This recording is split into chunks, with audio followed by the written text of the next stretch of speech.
Você está exausto, como se estivesse carregando o mundo nas suas costas? Você acredita que precisa compreender mais sobre a palavra de Deus e ter certeza que não está sendo enganado por todos esses ventos de doutrina que sopram por aí hoje? Falsos mestres, falsos pregadores, falsos profetas que, em vez de pregar a palavra de Deus, a Bíblia Sagrada, ficam lá usando um monte de frase de efeito, prometendo mundos e fundos. Palavras que alimentam o ego, mas não te levam realmente para um verdadeiro encontro com Deus, para o íntimo com Deus. Misturam coisa do mundo com igreja. Será que isso tudo está na Bíblia Sagrada? Eu convido você, mais uma vez, a clicar o quê? No botão que apareceu aqui e conhecer o nosso programa de teologia. Deus abençoe sua vida. Podemos falar?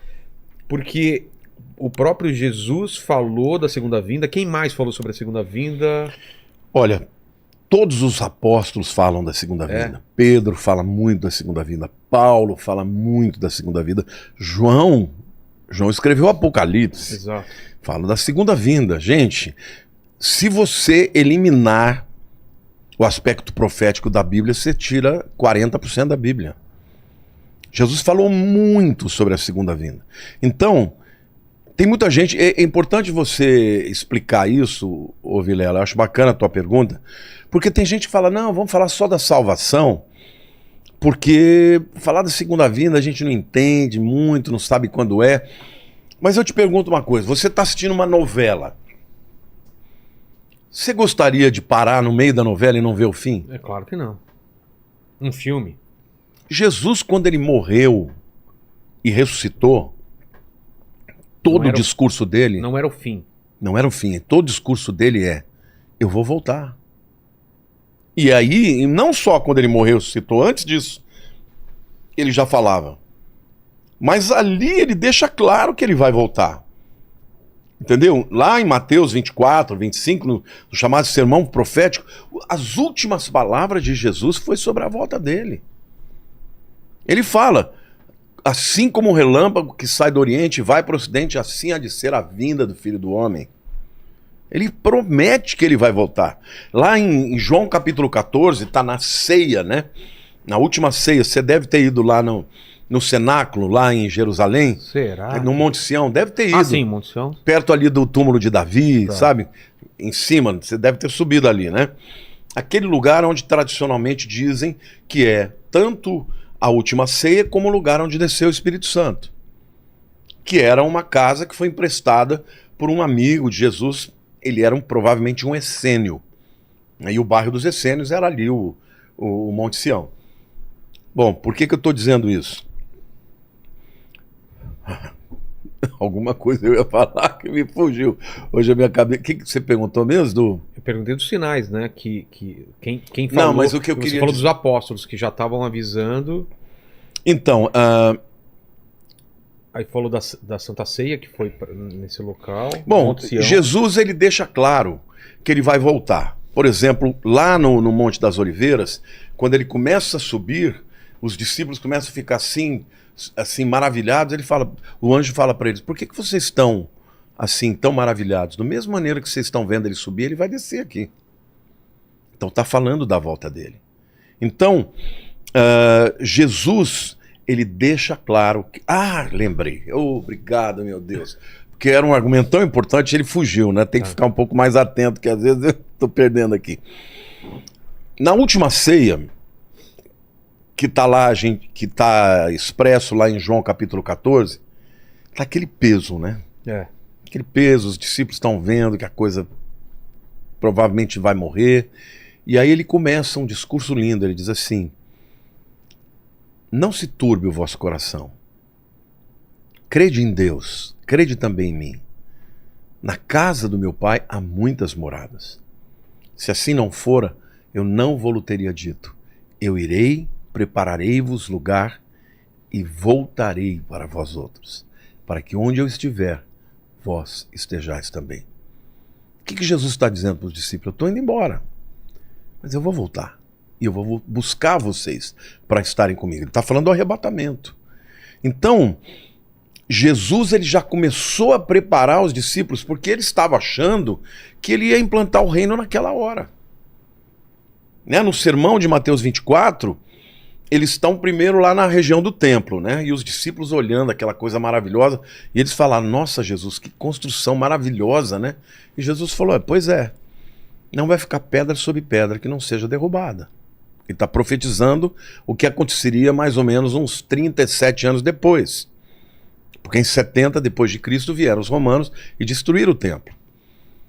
Só que aí eles falam, mas como assim? Quais são os sinais que hão de ser da tua vinda? Porque ele já está ali falando para eles que ele vai embora. Aí ele começa a dar os sinais.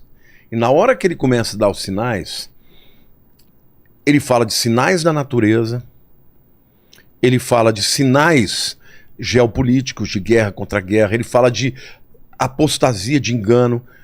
Cuidado, vede que ninguém vos engane, porque virão muitos em meu nome dizendo eu sou o Cristo. Entendeu? Ele começa a dar os sinais, e Vilela, hoje nós estamos vivendo numa época em que tudo está acontecendo. Quero até permitir aqui esse espaço e dizer que no dia 16 de outubro eu vou dar uma aula grátis no meu canal do YouTube, Lamartine Pozzella. É uma masterclass, a aula mais completa que eu já fiz. Eu contratei um cineasta para fazer, é uma coisa extraordinária. Sobre as 7 tendências que nós temos no fim dos tempos. E detalhe, sempre houve esses sinais. Algumas vezes tinham mais uns do que outros. Agora está tudo acontecendo junto. Esse ano de 2023, eu nunca vi um ano igual a esse. Ah, é? Não, nunca vi um ano com tantas catástrofes que estão acontecendo. Olha, fogo em tudo quanto é lugar. No Canadá, no Havaí, gente, coisa de louco. Incêndios. Entendeu? Incêndios na Europa. Falei do Canadá já, né? Terremotos em tudo quanto é lugar, cara. Enchentes aqui no Brasil, no Rio Grande do Sul, nós tivemos o que eles estão chamando de a maior catástrofe ecológica de todos os tempos no Brasil. Então, assim, nós estamos tendo assim muitos sinais que estão acontecendo e todos ao mesmo tempo. Então, tá chegando a hora. Você não pode dizer exatamente quando, porque Jesus proibiu, ninguém sabe o dia e a hora. Mas ele disse que era para você observar os tempos e as estações. E os sinais no Mar Morto? Sim, esse é maravilhoso também. No final dos tempos, o livro de Ezequiel diz que o Mar Morto, isso também é uma profecia linda, porque ele diz que o Mar Morto, ele voltaria a ter água potável, a ter água doce, inclusive peixes iam nadar nele e coisa e tal. Agora, detalhe, Ezequiel fala que a parte norte seria assim, mas a parte sul continuaria salgada. Agora, Ezequiel foi um profeta do exílio, nós estamos falando aí de 2.600 anos atrás. Naquela época, não existia parte norte do Mar Morto. Era tudo uma coisa só. É uma coisa só. 50 anos atrás era uma coisa só. Quando é que o Mar Morto se dividiu em 2? Depois que Israel voltou para sua terra e começaram ali prosperar, muita gente começaram a usar a água do mar da Galileia, o Mar Morto começou a secar. E na hora que ele começou a secar, ele se dividiu em 2. Hoje, inclusive, tem um canal que eles fazem entre a parte norte e a parte sul para que a parte sul não seque completamente. Mas se você olhar até na imagem do satélite, viraram 2 corpos de água. E detalhe, na parte norte começaram a aparecer, veja, a água do Mar Morto está descendo cada vez mais. Então isso significa que já há centenas de metros de um lado e de outro, onde havia água, não tem mais água. O que acontece? Aquela pressão daquela água sobre aquela terra não existe mais. Então, do subterrâneo, começaram a aparecer crateras com água doce, que começou a pressionar para fora.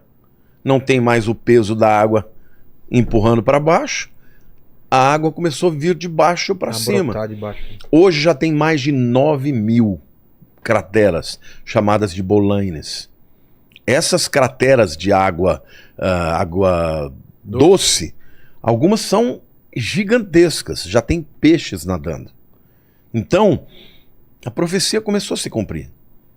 Ainda diz lá no livro de Ezequiel que águas que correm debaixo do trono, provavelmente da fonte de Gihon, quando houver o terremoto que Cristo descer, vai descer pelo Vale de Cedron, como diz Ezequiel, e vai entrar pela parte noroeste do Mar Morto, e a água vai ficar doce.